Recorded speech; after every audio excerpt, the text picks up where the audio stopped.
Hey everybody, Godric here, and you are watching our first episode of The Archive, where we strive to tell stories and preserve our history. In our first episode, I have a good friend of mine, Lao Tzu The Builder of the Barony of the Grim Garrison, out of the Kingdom of the Rising Winds. How you doing, friend? I'm doing pretty well. Just enjoying Memorial Day. Weather's great. Got to spend some time outside, so pretty happy.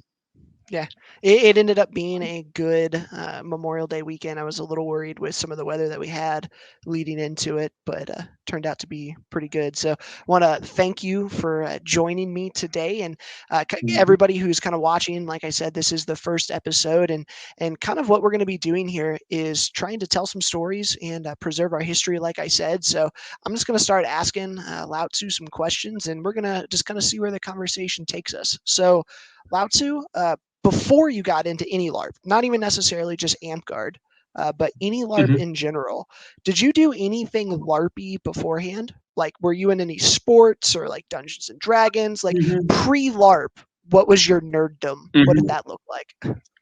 Um, so I was kind of in the nerd domain that didn't respond very much with LARP. Like growing up, I was on sort of like robotics competitions and things like that. Super into the we'll say more electronic and physical disciplines. But what actually led me to play LARP is kind of in that field, that genre.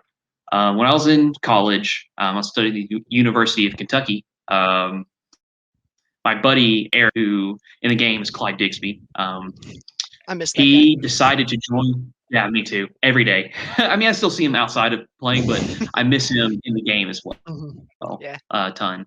Um, but anyway, he wanted to start doing martial arts. So just out of the blue, we decided to join UK's club martial arts team, which did Shaolin Do karate. And we did that for several years, moved up through the belts. He was a little ahead of me. He got his black belt. I was brown, which is just below it. And that's whenever school just kind of got in the way for me and never finished out.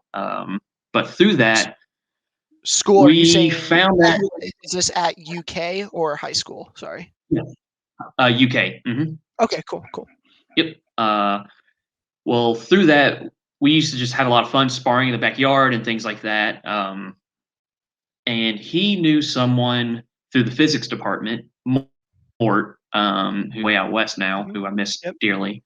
Um, he met him through the physics department, and he said, "Hey, let's try LARPing."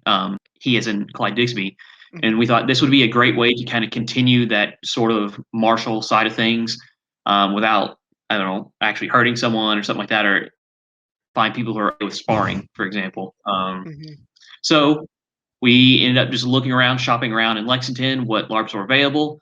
Found Amtgard, and that was whenever the Grand Garrison was still a freehold, I believe. That Mm, was okay. a long time ago. It was just me, Tree God, Clyde Digsby, Morton Air were the park. So that was a real long time ago. But we had a whole lot of Mhm. fun. And usually Air was kicking our tail the entire time, which was which was fun. Um, we did what we were doing. She Mhm. actually knew the healing camp before any of us and was just kicking our butts. So that was a lot of fun. So yeah, pre LARPing, there was definitely role playing or anything like that. Mm, Still heavily in kind of the nerd culture, but no yeah. role playing side of things. And then just kind Was of there naturally any fell was into there that any new dun connection. was there any Dungeons and Dragons Yeah, go or ahead. RPG games or anything like that beforehand? Mhm. A little bit. I would say the Okay. only real RPG I played at that point was um, Star Wars: Knights of the Republic on the Xbox. Mhm. But I won't say I didn't play anything like Baldur's Gate or any of the old ones. So it was really just kind of happenstance that I fell into it. Yeah. I would love to be able to poll Amtgarders and see how many of them played Dungeons and Dragons before, and then or how many never played at all until they started playing Amtgard. Because I feel like Dungeons and Dragons is such a big part of our culture as a whole. Mhm. It'd be interesting to Mhm. see where people fell on that scope. Mhm. Yeah, imagine that number would be higher now as far as people that had played versus, we'll say, 10 years ago, something like that. Because Yeah. well, I think tabletop RPGs have just become way more, I guess, Mhm. I won't say socially acceptable, but more in the limelight, more mainstream, more open, and more Yeah. people are wanting to play. I think that's been a huge increase over the past couple of years. Yeah, I agree for sure. And you look at some of the podcasts that are out there for Dungeons and Dragons, where you got like Vin Diesel playing, and you've got some Hmm. of these mainstream big names that are bringing some spotlight to it, which is pretty cool. So Yeah, before for you sure. said a little bit of the martial arts stuff, did you play any sports in like middle school, high school that would have given you an Mhm. advantage coming into LARP, or was LARPing really like Um, your first physical? no, I was pretty active whenever I was younger. In high school, as far as teams went, I was on the golf team from middle Mhm. school to what was that, sophomore year, I suppose, something like that.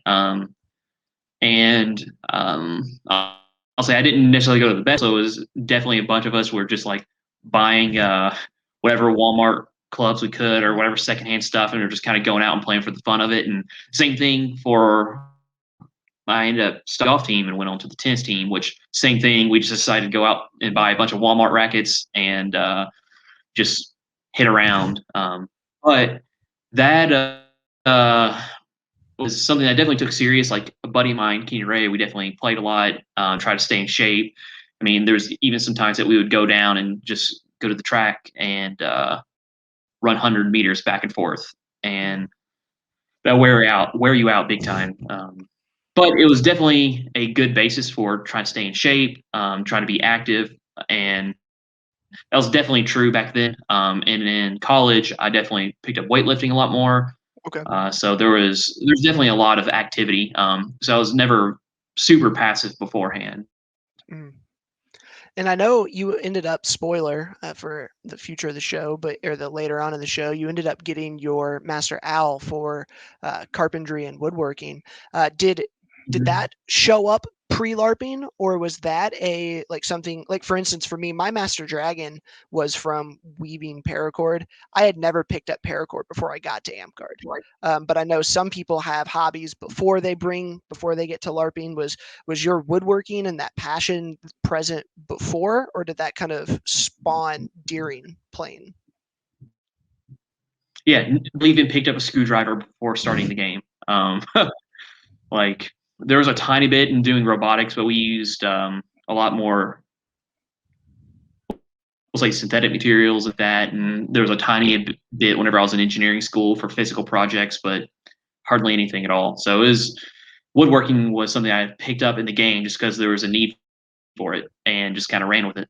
It was a big fake it till you make it moment. I just started kind of going with it, and it turned out well. You just keep rolling with it more and more, and it ended up working out.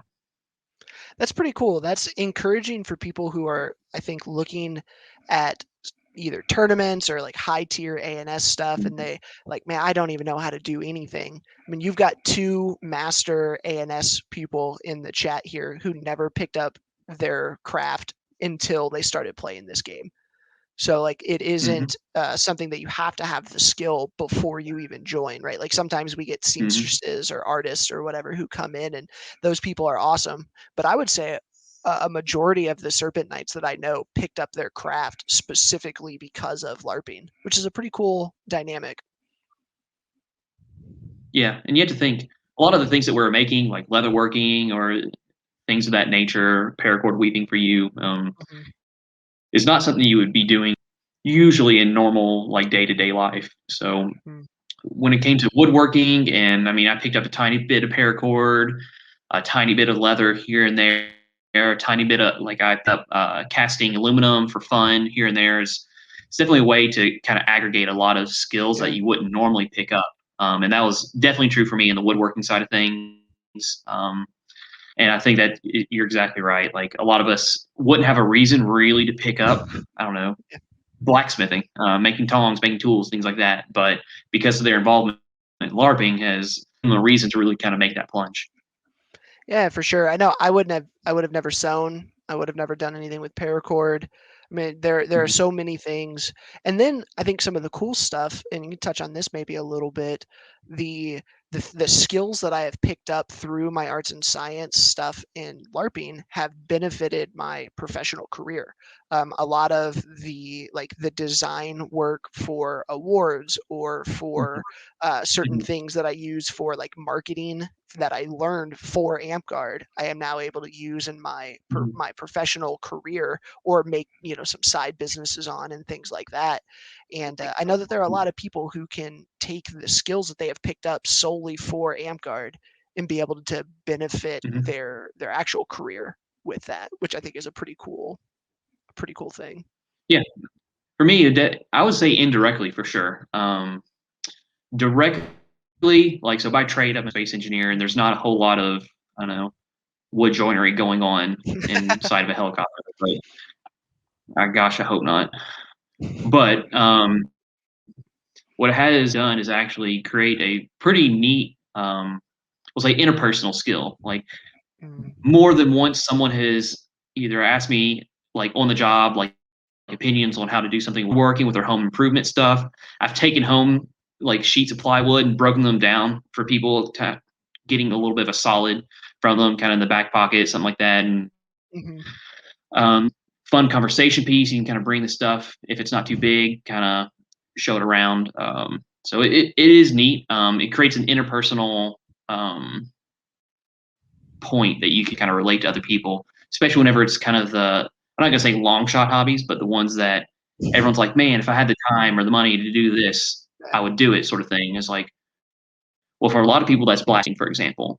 If you start taking up blacksmithing, I'm sure there's going to be a ton of people you work with or socialize with that just would eat that up after what all like Forged and Fire and other TV shows and Mhm. YouTube channels have kind of popped up, making it really popular. Yeah, for sure. I think Fortune Fire has really like sent a lot of people our way. Hmm. A lot of people who have never seen it before. And then I know there have been a few SCAers and a few Hmm. LARPers that have been on that show that have been able to keep up with the professionals. And I think Hmm. that's pretty cool that when they can show Yeah. up and compete.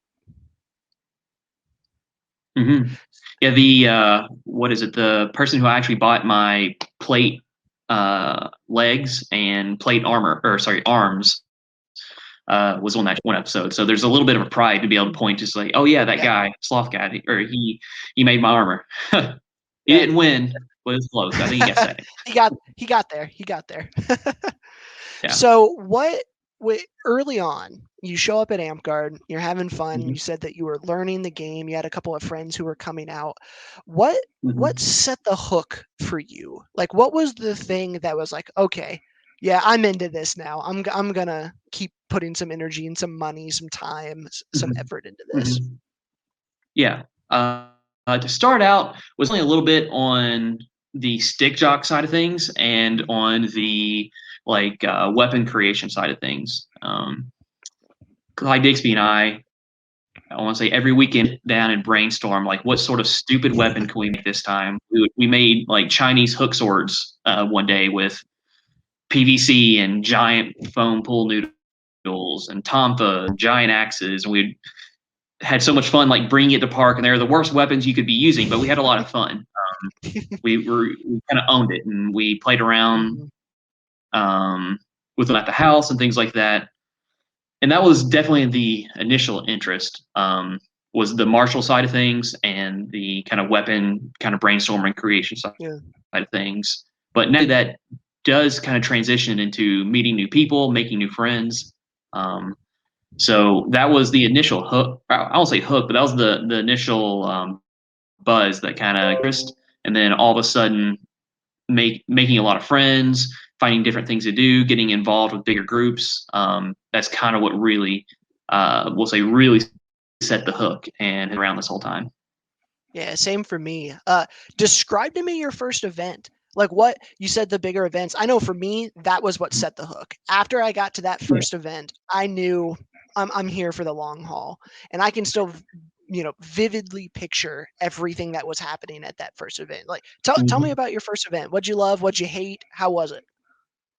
Yeah.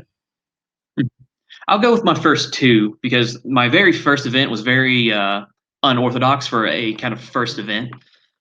It was what it was Guild Wars, the event overnight. I think it was, can't remember if it was 2 nights or one. I think it was 2 nights. RP event, 24-hour RP stuff like that.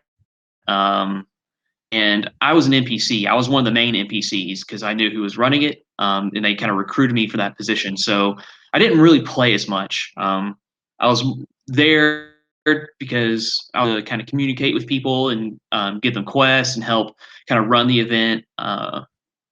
And we had a lot of fun doing that. Definitely enjoyed it. Uh, um, and very happy that I was able to participate in it. It just wasn't one in Yeah. the sense of like going to an event. I know people. There's so many people have great fond memories, and I do too. Like there was a lot of RP there. I was kind of out of my element at that point. I ended up being with the Green Wardens, kind of the monster guild, and we just I don't know. We had a lot of fun. We kind of just bullied our way thing the entire time instead of dealing with the politics, which was appropriate. So definitely enjoyed that. But the first event in terms of attending would be Heat, the last Mm. at the old site. Gosh, I can't remember what year was that. Do you remember? That's two sites ago, so that 2017 probably. Something that sounds about right. Um, but it was Heat Keep, and I just honestly kind of went. I didn't really go with anyone. I put my tent somewhere random, not next to too many people, and oddly enough, all of a sudden I'm getting out of my tent like on the second day, and Mort hops out of the tent right next to it, and they're like, "Oh, we were wondering who was camping there." um, yeah, and I went there with the intention of fielding with Vanguard and got the chance to get experience on battle games in a bigger sense. So Yeah. that point, I had barely seen any real battle games. The Grim Garrison had a fair amount of people then, but it wasn't a large amount. We couldn't have Mhm. really big battle games. There weren't that many people that are high level, especially in the casting side of things. There's a couple high level monks, Mhm. but that was about it. So it was definitely really fun to be able to walk onto the field with almost 100 other people at any given time and try things out and run around. I was in decent shape then, so I was definitely on the cardio monks side of things, just running single objective. Yeah, and I love that one. I mean, there's still a lot of real fond memories and great stories I Mhm. have from it. Like, just for instance, the night quest. We just got all the people we could find on the side to form up a team. Just people had never even met before, and we just didn't know what was going on in the story. We got lost halfway through. Ended up like getting to some of the later encounters, and I think we ended up finishing it 20 minutes before the next team even showed up, just because we were getting lost in the woods and we weren't taking anything serious. We made Zoidberg drink some potions. It was a hoot. So, um, yeah, Heat Keep was Now, a lot of fun for me. do you remember who was running the games that one? Was that Ash running the games? I don't. I'm trying to Honestly, remember which. I was so green at that point that I don't know who did that. All I know, this is actually something I'm super thankful for. Kind of thinking of being a brand new player. The only person I knew that was running anything was Skiffy. She was running the event as a whole, and I didn't know what I was doing at any time. And she was just walking around letting people know there was meals. I was like, "Hey, I'll say that for you." And she's like, "Yep, you are now going to announce meals for the rest of the event because I volunteered for it." And it was great because it actually gave me a place. It gave me something to Yeah. do. And as silly as it sounds, it was an identity. And I'm thankful for that to this day. And it gave me a chance to interact with people that were there, joke around. Now that I think about it, I think it was, I think it might have been Smiley who I ended up joking around with a ton just because I kept passing their booth the entire time, shouting as loud as I could, "Spaghetti" or something like that, and they would just like, "Wait, what was that?" And it's kind of funny because I've met them since then and never really associated that memory until now. Mm. So it Huh. was great. It was a chance to interact with the people that were there. I remember Heat Keep, and it was like fight for 15 minutes, sit for 2 hours because it was so hot. and Oh it yeah. was a blast. If I remember correctly, that was my first event with FC, and so I was having a lot of fun there as well. I was a Mhm, minion, and so like, wide-eyed as well.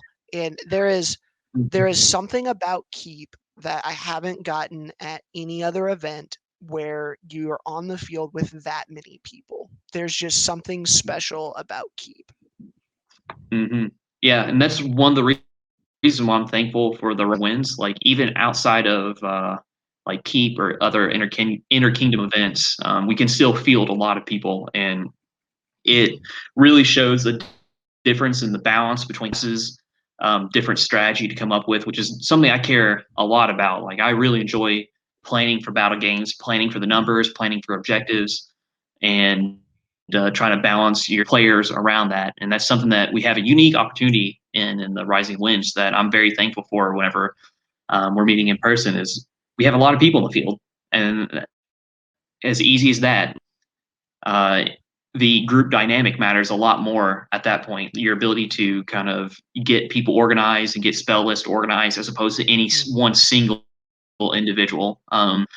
And that's fun for me. That was one of the things that was true at Heat Keep with Vanguard is there's every single battle game had a plan and ways to try to get groups organized and play objectives and things like that. And that's something I enjoy a lot. Yeah, at that time in particular, Vanguard was very organized and on the Yes. field. And I Mhm. remember being impressed with them at the time because they didn't have very many fighters or battle gamers that oh man, they're the Mhm. top 5 in the game, but they were a very good unit with what's the phrase? They were better than the sum of their parts. Like consistently Mhm. Vanguard was doing more than thought they should have because of their planning. And I think Mhm. that's pretty cool when you get the groups that can do that. Now, taking a look, you I know from previous conversations with you, you love, and you've said it a little bit here, the competitive Mhm. side of the battle games, and that's something I Mhm. share also. I love, and something I think that people who are listening who are maybe outside of the Rising Winds won't necessarily understand as much. Um, we have a culture here of competitive, I mean, probably even more than competitive, hyper competitive battle gaming, Mhm. that some people absolutely love, but then on the Yeah. other hand, some people absolutely despise.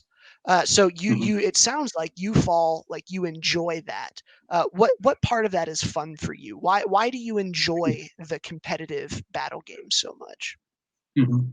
So for me, the reason why you want to have a competitive battle and the reason why it's fun is it gives you the opportunity to play with another person at another group at a very high level. I am probably one of the least uh, how do I put this? I'm not going to sit there and talk trash to anybody because that's just not fun to me.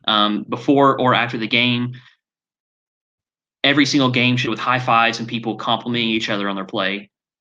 The if you walk on the field, you should have the intent to win. That is important every single time, especially you're kind of talking, our traditional really competitive battle games. One of the easy examples of that is Phoenix League and playing Phoenix Ball. And I was the captain of the Grim Garrison team, and we single fight we walked on trying to win. Didn't matter if they were 10 times better than us or vice versa. Every fight we would go on trying to win.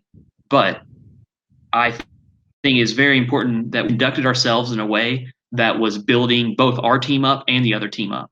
We were playing in a way and conducting ourselves in a way that is conducive for a very fun and wholesome event, while still doing everything you can to beat the other people, at least Mhm. in a very good faith way. Maybe like we wouldn't never played any of the uh, I don't know any of the loopholes or anything like that. But we definitely tried our hardest every single time and try to win. I enjoy that a lot. I enjoy that even at the big battle games. I think it can be a lot of fun trying to get your groups organized and getting them to play to their best ability. And there's something really nice about that. And the same thing with crafting. There's something that I really enjoy about playing at your highest capability. Mm. I think that is kind of brings out the best in us, but also the worst. Almost kind of what I was alluding to a second ago, where people are really kind of talking trash when Mhm. they really shouldn't. Um, but I don't know. Maybe I just different views on these sort of things, and people enjoy different things Yeah. completely. As long as you understand your audience, I guess that goes a long way. Well, and I think that's one of the cool parts about the culture of the Rising Winds is sometimes other kingdoms give us a bad rap for being too competitive in our battle games, but even in our most competitive, I feel like there's still like a common sense of brotherly love almost.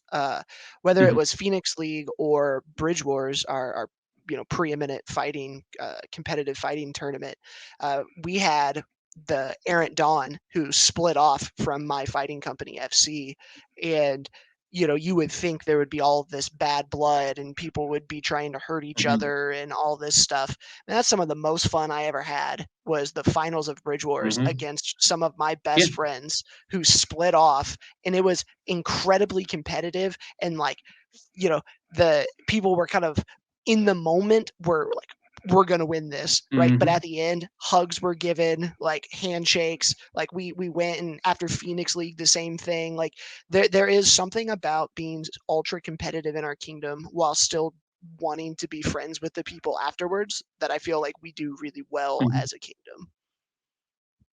Yeah, I definitely think it's present for sure, and the majority of people are Hmm. definitely wanting to try to grow with each other in these opportunities. There's definitely bad eggs who, I mean, honestly, if you ask me, it's a maturity issue. But I mean, that's going to be true no matter what you do. Hmm. If you have three people in the room, one person's probably going to get in a fight with somebody, sort of thing. But you're absolutely right. Like I'm just remembering the very first Phoenix League game I ever played on a team, and I think it was either the first or second. Because I think we I played York the first game, but the second game was with SC. And I remember, like after the fight, just me and Farley and Blade just ended up having so much fun, and it was fun. And I think that's definitely present. There's definitely a lot of good personalities that we have that bring in the camaraderie from it, and I think that's an important way of putting it. And I think we have a way that kind of that resonates with a lot of people. Was I've gone up to Canada twice for their giant like 6 hour capture the flag game, Mm. and especially this most recent time, I remember me and York just running through the woods as a healer and a monk, as as a gummy, and we were just having just cutting up with everyone that we've never met before. And just having a lot of fun, joking around, and it was a blast. And I think we were able to bring that up there with us. And I mean, I thought of the everyone in the Kingdom of Nine Blades. I have a lot of good friends there. Enjoy it. So being able to participate competitively with them and also bring that camaraderie was fantastic. And I think that is an atmosphere that we have. Mm. So on one hand, you love the competitive aspect of the battle games, but one of the things that Hmm. you and I have butted heads on for since I've known you almost is the Hmm. competitive nature of arts and sciences. And I know I don't want to Hmm. say butted heads probably isn't the best way, but we just have differing views on it. And for Hmm. our viewers who aren't super familiar, I love A&S competitions and got my masterhood mainly on the back of A&S wins, winning overall competitions.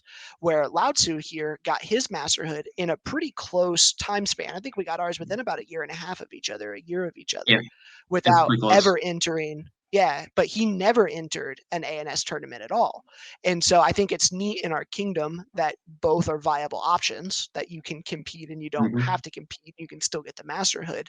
But explain the mindset to me. How can you go from being so competitive on the field to not wanting to compete in A&S? Is that Hmm. a fair characterization? Hmm. Yeah. There was a reason for not wanting to compete. Like, I'll be honest. Maybe this is just being a little bit conceited or something like that. Like, if I really try, if I enter in any ANS right now, I'm expecting to win. Mhm. And that probably is a little conceited, but that's also the competitive drive. Like, if I'm going to enter something, I'm going to try to win, and I think I have a really good shot of it. But there was a point for the ANS side of things. I heard early in the game so many people honestly being downtrodden about not being comfortable entering competitions, but worrying that they weren't going to be able to progress in the ladder awards. So I almost took that as a vendetta to show everybody's like, hey, you can not enter into a single tournament and get your masterhood. You can go all the way through it without once having to enter in a competition. So it was a little bit of a chip on my shoulder and a chip for other people because at the time I definitely really wasn't worried about moving up the ladder. I don't think I really got serious into it until I got to like 6 or 7 owls. And that's like, all right, I should actually really knuckle down and try to finish. It was just natural. Up until that point, just the way that I played the game and what Mhm. I enjoyed doing to have gotten to that point. But it was about 6 or 7 or 7 or 8, somewhere in that range that it's like, you know what, I should really knuckle down and let's finish this up. And really kind of show that you don't have to do any of the quote unquote traditional paths to be able to finish up. You don't have to enter in tournaments. You don't have to crack keep or something like that. I definitely want to show that it was possible to finish up one of these routes and get recognition without having to follow set guidelines and set rules. Mm. Yeah, for sure. And I think it's I was having this conversation with the guys over on the Whack podcast, and I was talking about you in particular, and they're asking how the Rising Winds is that do you have to enter tournaments or do you not? And I said something along the lines of you don't have to, but your stuff has to be visible. And the Mm-hmm. easiest way to be visible is to enter tournaments. But if you're not going to enter tournaments, you have to be kind of creative in the way in which your items get seen by people. So can you talk a little bit about how if someone is trying to come up and follow your footsteps, they're not whether they don't want to be in the Mm-hmm. tournament scene, whether for whatever reason, right? Maybe it's nerves, maybe it's Yeah. something similar to what you're talking about. They're just not comfortable. How do you get your items out there and seen if you're not Mm-hmm. entering into tournaments? Mm-hmm. Something that is really important, and this is something I keep a very active eye out for recommending awards, Mhm, especially with some of my recent projects, is I keep an eye on the Kingdom page and A&S pages for people within our kind of sphere of influence, um, who honestly post their stuff, post progress pics. It's exactly what you said. It has to be visible. You can't build the greatest trebuchet that's ever been and keep it in your garage and never tell anyone about it and expect to get an award. There mm, is a little bit of personal responsibility there. You have to, if you're not giving them in awards, that's something that's highly because people see the awards and post them and things like that, or giving them as knighting gifts, which can definitely have the high visibility and things like that. Then it's a little bit on you to kind of post mm, on Facebook or whatever, showing like, hey, look at what I did. Look at these progress pics. This is what I improved. Like this is something I struggled on this piece. This is something that I felt like I grew on. Things like that. More than just pictures. If you can engage people in conversation about it, they're more likely to think about it and like, you know what, I'm going to give Johnny Two Shoes a recommendation for the I don't know the sash they made or something like that. Because I remember they tried really hard on that and it did look good as opposed to just seeing just another picture on your feed or something yeah. like that. So engaging people in conversation, posting pictures and asking for advice, things like that can go a long way. And I don't know, don't kind of behind the stigma of like, oh, I shouldn't be open about like, hey, this is what I was working on for my sixth Garber. What do you think? Mhm, Like, do you think this is? Do you think it's not? What do I have to work on? Things like that. So, it is okay to talk about it in that context, especially whenever you're talking the terms of, hey, what do you guys think? Is this up to snuff? I definitely would maybe recommend people not say, um, not have an expectation in it because that can kind of rub people the wrong way. mhm, Because no matter what, he's going to be political in some way. So don't like enter in conversations with people's like, oh, I expect to get a blank rose or not, maybe not a rose, but a blank owl for this. It's like coming with that expectation can definitely rub people away.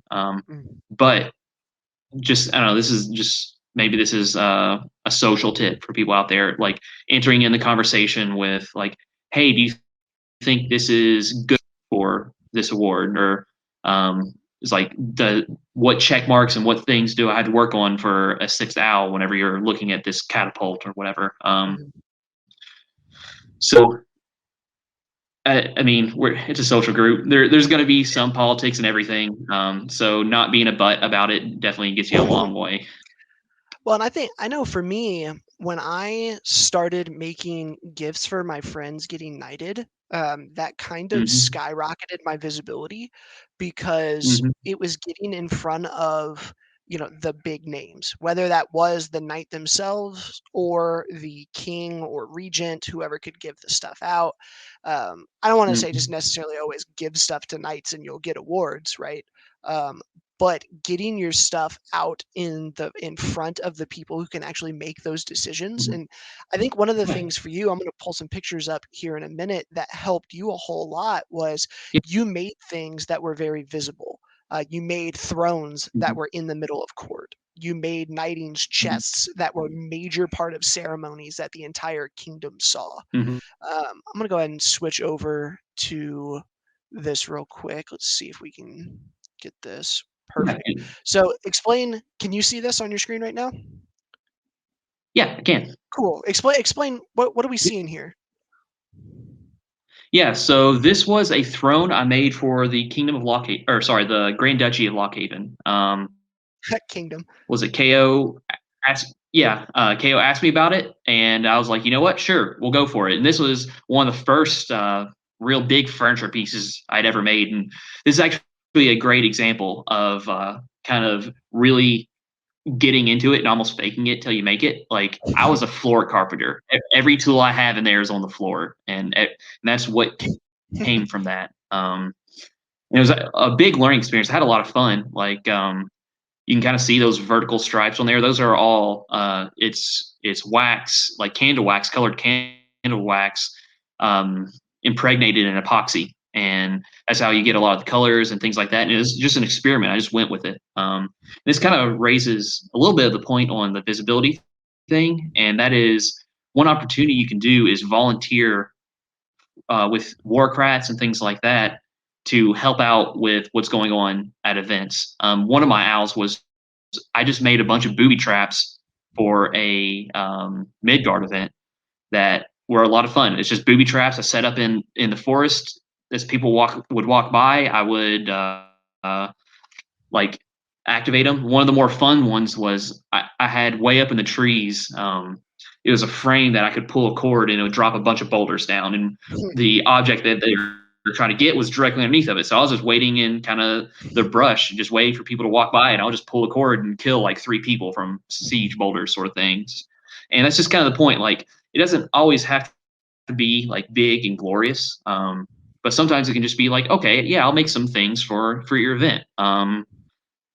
Like the what was it? There was a Dark Phoenix that was at one Kingdom event that I made, and that's a story and a half, let me tell you. But it was a phoenix that's mouth opened up, and I could shoot like small throwies out of it, and we just had a lot of fun doing that. But the point being is, you can just make things for battle games or for court or things like that, and just volunteer. It doesn't have to necessarily be knighting gifts or Mm, tournaments or things like that.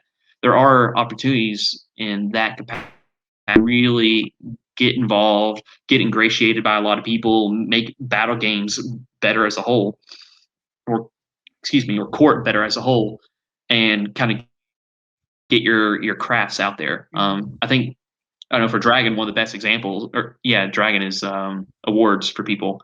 The Yeah. absolute dire need that we have for people making awards and things like that, just to make things Yep. for court, and that is a great way to get yourself out there. Even if like there's a place for everybody. Like I can barely draw stick figures, but I've made awards for people. Mhm. So like Yeah, you you we've you got can find a ambitious growth. place. Yeah, Saying like you I'll won't see go me draw a single thing. for sure. I'll go on a little rant on this one. I go, you can see behind me, every handmade award I ever get will go on my wall. Those are pieces of art that the Mhm, people who spend the time to make them deserve all of the praise in the world in our game, because they are something that people are mhm, proud to hang up. And it can be, I've got some, let me see, I'll show off a little bit. So like this one is from Keeble. This is my Masterhood scroll, right? Completely hand done, gorgeous. But then this one up here, I won't take this one down. This one was made by my knight, an Averin, who can't draw to save his life, but can do some really cool stuff on the digital, like on the computer. And so mhm, those people, people who say, I can't draw, I don't know how that works. There is the opportunity to do some really cool stuff that I'm going to cherish those mhm. for for years and years and years, because they're on my wall, they're part of my background. Ever. Like, yeah, those are really cool. And I think you hit a very good point on awards. Making awards not only are a service to the game, but they're very visible and something that you can give out.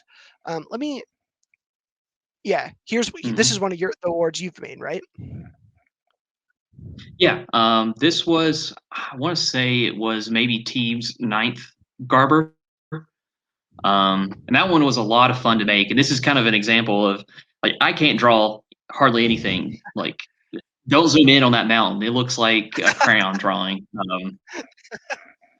but, like, that is it's a lantern, which is really neat. I think the next picture might actually kinda show it, Mm. yeah, like, I bought, like, one of the flame kinda LEDs that kinda, flame on the inside, and I just made that frame out of walnut.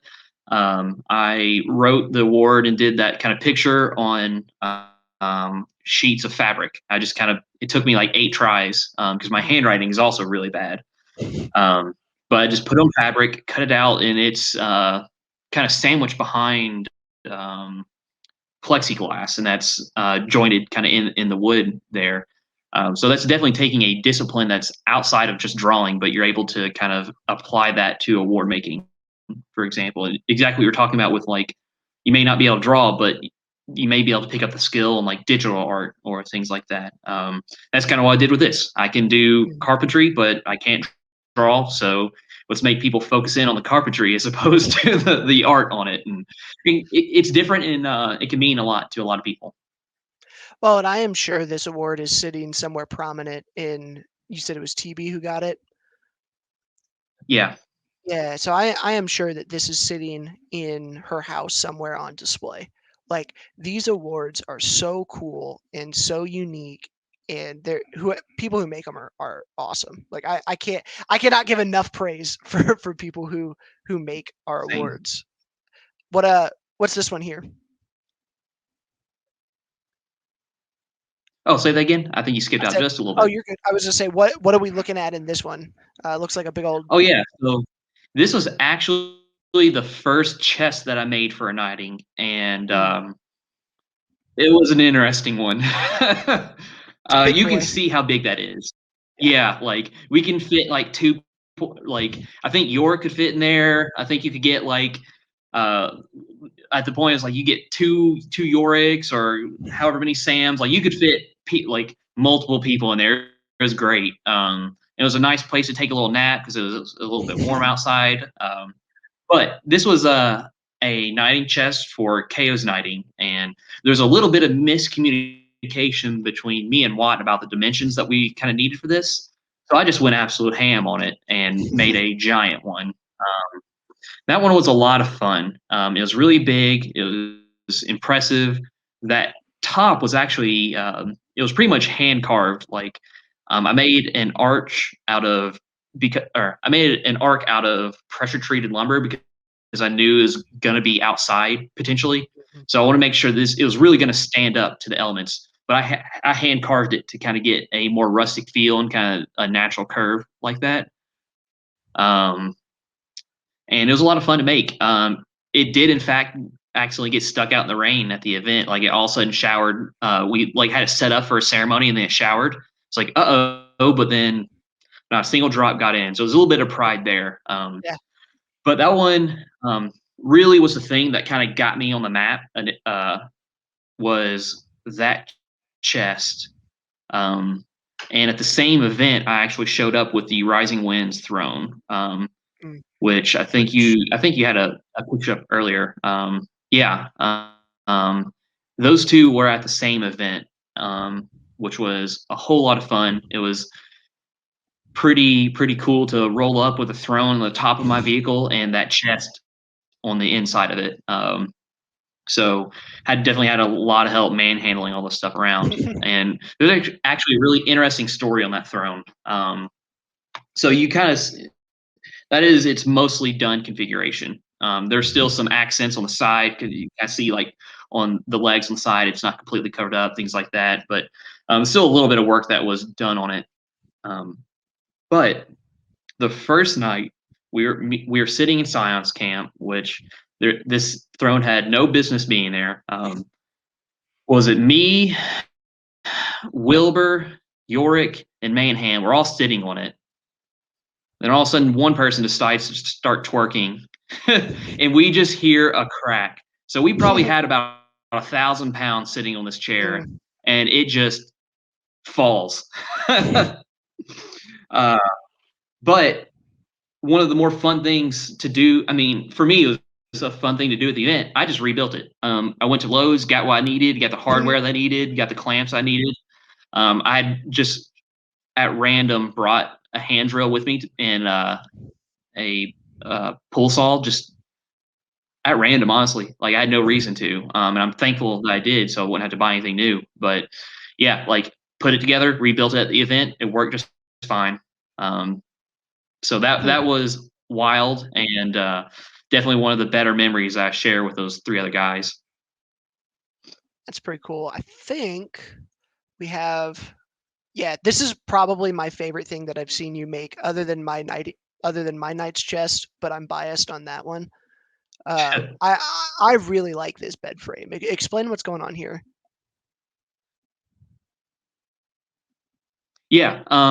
So I mean that's the bed I sleep in. I still have it. This was is at least a year and a half old. I can't remember exactly. But it's made from yeah, that's in action. The the visible parts are walnut and hard maple or curly maple. It just depends what I had in kind of the garage, to be honest. And I don't know. I just wanted a new bed frame. And that's really what it came down to. I needed a new mattress, so I was like, let's get the dimensions on the mattress that I want, make a platform bed out of it, and just kind of went with it. Mm, It was definitely a big project. I pretty much do everything alone in my garage on the stuff. So like getting the clamping and everything down well is always a challenge on these kind of bigger pieces. But it was a lot of fun.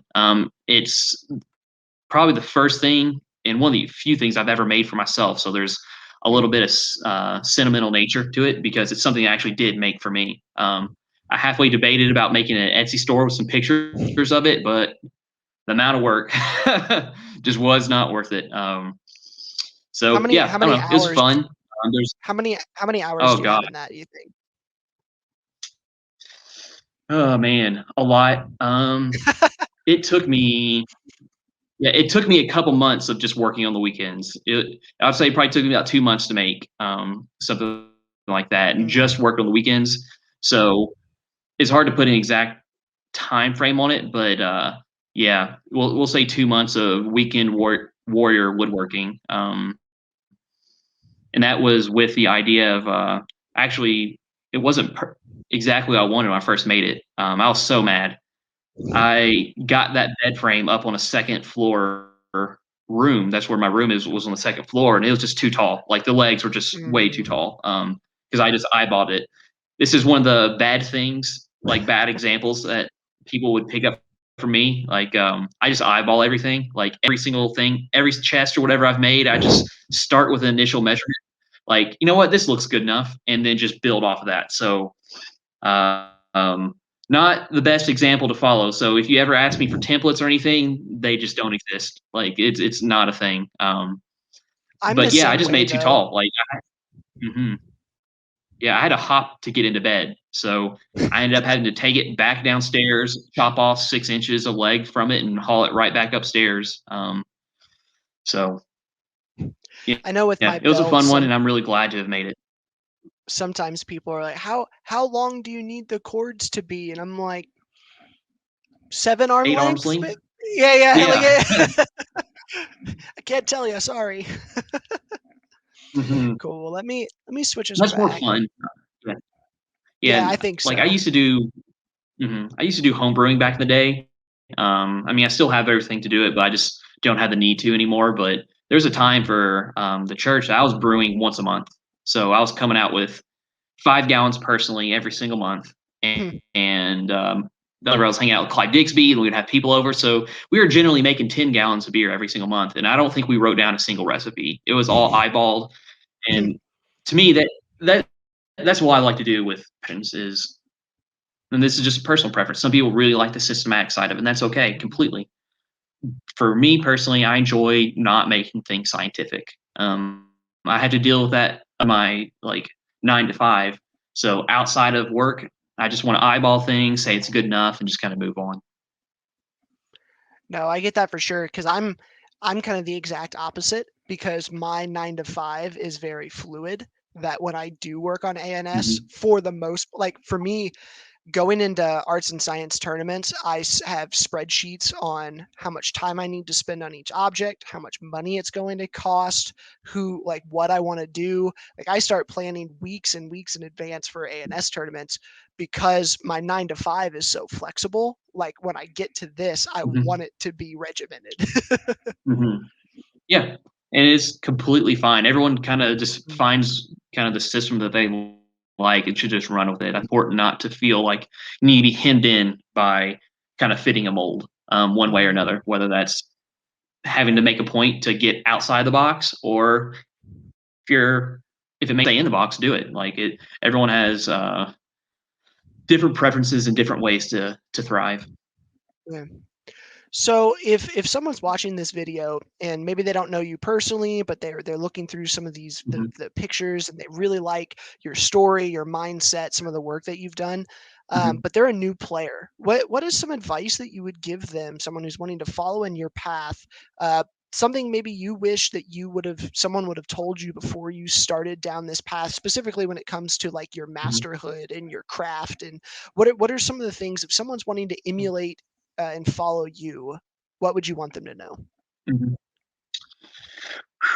Hmm. There's a couple things. There's definitely a lot of lessons here. One of them would dabble a bit. I'm thankful that I dabbled. I tried leatherworking first. I tried smelting first. I tried a couple things first, and eventually settled on kind of woodworking. So having that, uh, giving yourself a chance to float around a little bit and experience different things I think, is really important. Because you don't want to just kind of bug out. You see the coolest leather armor there's ever been, and then say that's what I'm going to do. It's like, I mean, very well that could be what you get into. Very possible. I think it's value and also trying a couple other things as well, just to see if you like it, even if it's just going to someone's house and giving it a shot, see if you actually like the craft, and not really going headlong into the investment on kind of picking a. So that's a big one is dabble some. A second one would, unfortunately, live in the real world, and sometimes you really have to look at your lifestyle and look at where you live and say, am I going to be able to maintain this hobby? Mhm. And just for woodworking example, it's not cheap. If finances are something you have to worry a lot about, woodworking might not be for you. Just Or it to might like not a be for ballpark, you right now. exactly. Like make sure that hobbies aren't going to kind of ruin your normal life. I think Mhm. that's super important, both on the financial and time investment. At this point, every single event, I assume, since I mean, everyone's getting knighted nowadays. I'm friends with most people. I'm anticipating every event. I'm dropping 200 bucks in 20 to 25 hours work before every single event, just as a gift, sort of thing. Mhm. And that's not something I would tell everyone to pick up if you're not ready to do it.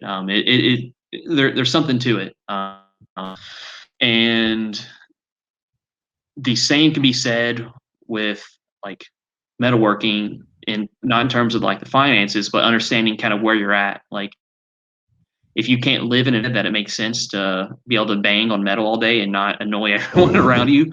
Yeah, you have to take that into account. So that is not telling anyone to pursue something or figure it out. Like I still have like everything but one burner upstairs right now to be able to make it forward. But I've just not lived somewhere that I can actually do the metalworking without annoying my neighbors, sort of thing. So it's definitely not. You made a good point, which is it could be a not yet sort of thing, Mm. which is one of the good things about dabbling mentioned earlier is you can figure out what you like, and if there's something that is more realistic to your living conditions, go for it. Build skill because it's gonna matter across lines. Like if I were to spend more time learning to sculpt, I would be able to do some more wood sculpting sort of things in my own discipline. So like there's no like it's it's all interconnected. It's a net sum gain. You can do things and kind of develop in these paths to really kind of build up whatever your quote unquote main craft is going to be. Mm. And that's true across the board. And second, I'll say the last is be friendly. This is true about every single ladder ward, but also in crafting. Like being friendly has a couple benefits, and being open to criticism and being open to smiling while someone's giving you criticism and know that you might not need to listen to it. Everything's politics because one doors for you. I definitely know that part of the reason I was able to do some of the things I've done, and just specifically on the volunteering side of things, is through networking. And the only way you can network is if people actually enjoy your company, enjoy conversation with you, and things like that, and are open to that interaction with people. So being friendly in that regard is huge. And secondly, you can definitely you'll get a lot of advice, you'll get a lot of helpful criticism, or we'll say positive criticism and contribution Mhm. to some of your stuff. Some of it will be unwelcome because everyone likes to give their 2 cents, and that's all right. Power to them. I appreciate them caring about me and wanting to give me advice on something, but in the exact same way that they're free to give advice, I'm free to not listen to it. So just being friendly is good. You'd be surprised at how much that helps with crafting. It really does. But Well, like just getting in advice, our you ladder borrow tools. Yeah, go ahead. well, our ladder awards are so difficult to achieve anyway. You don't need to throw additional barriers in front of you by being a jerk. Like Hmm. you don't want anybody to say you don't want to give yourself another reason for someone not to give you the award, right? And so Hmm. if you are friendly to people, if you're not burning bridges every other day, your time in Amtgard is going to be significantly more enjoyable. One, but two, if you're really trying to get those awards, it is much easier to get those high level awards if people like you. And some people will freak out about that and say, "Oh, nepotism and Yeah. all." It's not even really nepotism. It's just there are people who will not give you awards because they don't like you. If you can eliminate those opportunities, your journey is going to be more enjoyable for you, if that makes sense. Hmm. Yeah, and even not even getting into those hypotheticals, it just gives you more opportunities. People Mm, like they'll reach out to you to project instead of someone else because they know you're a good person to work with, things like that. mhm. And it's just more fun. Like, like there's definitely times where you just kind of not go along with it because it just being kind of nice to people makes the game a whole lot easier for you on the whole because everyone wants to be nice to you. So far we've been talking a lot about your first, 4 or 5 years in the game. What have you Mhm. been up to recently? The last year, I know we've been stuck inside and it's not a normal year, but what's been going on the last, 12, 18 months that you're excited about? You doing anything pretty Mhm. cool? Uh, hmm.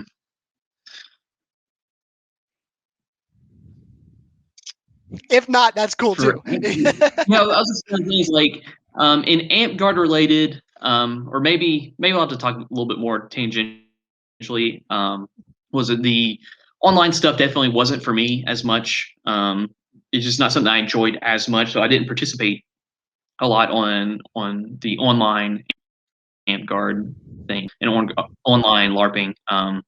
But some of the potentially interesting woodworking things. So I'm finally, I know I'm kind of tattling on myself a little bit, catching a fib, but I'm finally getting around to making templates that I can just template route. What that kind of means is I have let's see, there we go. I have a piece of wood, put a template on top of it, and route around that template. It just gets rid of all the excess material to the exact shape that I want every single time. So I'm making a couple production parts for some of these chests because I know many nightings we have ahead of us, and every single event is going to be one. So I want to cut down on the amount of hours I have to do, which is custom making every single part. Will have its own little flair, but some of the boring structural parts are going to have templates for them. So I've been working on that. I completely admit to it. Like I've had a hard time staying motivated outside of the game. Like it's been hard for me to get down in the garage and getting work done. And I think that's true of a lot of people. So I'm definitely on the side of going to be happy whenever we get back into it Yeah. because it's difficult. So I'll admit to that. The other thing that I'm working on, and I'm only in the beginning stages of it, but I have started and have starting hours on it, which was a big win for me. Is making a wooden canoe, making a canoe out of cedar. It's Mm. called a cedar strip canoe. I'm working on a 15-foot model. I'm working on the molds and the actual platform. Like you actually have to build a custom workbench to make the canoe on. And the molds Wow. going across the sections. That's you're actually going to attach everything whenever you're gluing it up. So that's something I'm working on. That I don't know. Maybe I'll enter into a competition someday. Who knows? That would be really funny to show up into an A&S competition, just drop a canoe, bed frame, and like a throne, and say, "Here you go." Well, and I know But that I'm working on that. the canoe is something you've been talking about doing for since I've known you. So that's pretty cool that you've started working on that. Yeah, it's definitely a plunge. I'm giving myself like a year and a year and a half to make it, sort of Mhm. thing. So it's I don't know. Sometimes you just have to bite the bullet, like bite the bullet and say, "All right, I'm just gonna do it." Like, I know in the during COVID, a lot of people made the jump out. It's like everyone who always said they wanted to write a book but just need time. Well, here's your time, sort of thing. Yeah. And I think that's a little bit of a dismissive joke, but at the same time, there is something to be said that occasionally you just have to take a leap of faith and just go for it. And that sometimes is just buying the first material and starting working with it. You don't do everything all at once, but it's really that. Like sometimes you just have to kind of hold your nose and jump in. And that's kind of where I'm at on the canoe right now. Is this I'm at the beginning stages. I'm working on it every other weekend, something like that, just to try to get some work done so that the momentum starts to build up. And that's definitely. I mean, you can probably attest to this a ton. Like sometimes it's just you just need the momentum to get stuff done, momentum to work on these ideas because it's easy to get stagnant and just be like, oh, I'm not going to do this. It'll take me 50 hours to work on this project. I don't want to get started. It was like, Mm. well, maybe just get that hour done. And that's a big part of it. Yeah, for sure. I know for me, I haven't had the like creative desire to make any belts in the last, year and a half, maybe even longer than that really. I kind of like burnt myself out on it, but just in the last couple of Mm-hmm. weeks, the juices have started flowing again. And I'm like, all right, I've got a couple of ideas I want to do, and I'm starting to think about it more and more. And I think it's funny how this stuff comes, at least for me, in waves. Right, there are some weeks that I want to drop every waking moment on my arts and science stuff or my Amtgard stuff, and then man, there are other weeks where I don't even want to look at it. And Mm-hmm. I am currently coming off of the not wanting to look at it, and I'm getting excited again for it. I think the whole concept of, hey, we're about ready to start playing Amtgard again is really helping with that. Yeah, same. Like for months, I wasn't able even to look into my garage and the workshop just because I was like, I don't want to get started on something. It'll take so long. But it's just finding the motivation is a big thing. Find out what works for you, and finding ways to get excited. And Yeah. sometimes that's a break. Sometimes it's like, you know what, I've been doing this craft at a high level for so long. Like maybe I try something and suck at it for a little bit and just kind of feel like you're having fun again. Because that's true for you on the sewing side of things, right? Like you've been really digging the garber. Yeah, that's what I was gonna say next is what restarted that for me was dabbling in something else. Um, I Hmm. I love learning, and so there's always stuff I can learn about my main craft. Of course, there's always more you can learn, but you get to a point where like the joy of learning has gone away from the thing that you know the most about. And so for me, like I started doing garb, and I'm terrible at it. I am not very good. I am making a lot of mistakes, but man, I'm learning again, and there's some Hmm. joy that comes with that. Big time, and being able to see rapid progress as opposed to Mm, um, trying to either maintain or try really hard to kind of push the envelope on whatever you're doing, but taking a step back and going back to something you're just not good at, it helps a ton. Like it makes it a lot better. And that's I mhm, mentioned sculpting a little bit ago. That's kind of what I want to get into is sculpting because I know I'll just be so bad at it. But that can tangentially lead to skills elsewhere. Like maybe I'll do wood sculpting, but I don't know. mhm. Finding motivation is a big for everybody. Get into that plasti dip game, man. That'd be cool. I've made 2 plasti dip shields and they were Mhm. but I like it'd be fun, especially making things that you can actually use goes a long way. Mhm. So as we wrap up here, is there anything in the next 6 to 12 months that you're just really looking forward to? Is there something you want to maybe bring some Mhm, attention to if people are watching this? You want to hype up as we go into the mhm. future? Hmm. Hmm.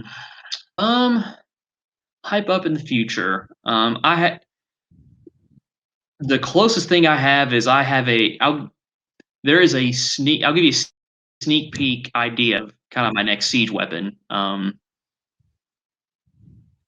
I ha as I have an idea for a mobile siege weapon, something I'll be able to carry that in my mind will be enough that it is going to have to be made an NPC. Like if it's on one side of the field, then that team automatically wins, like without them.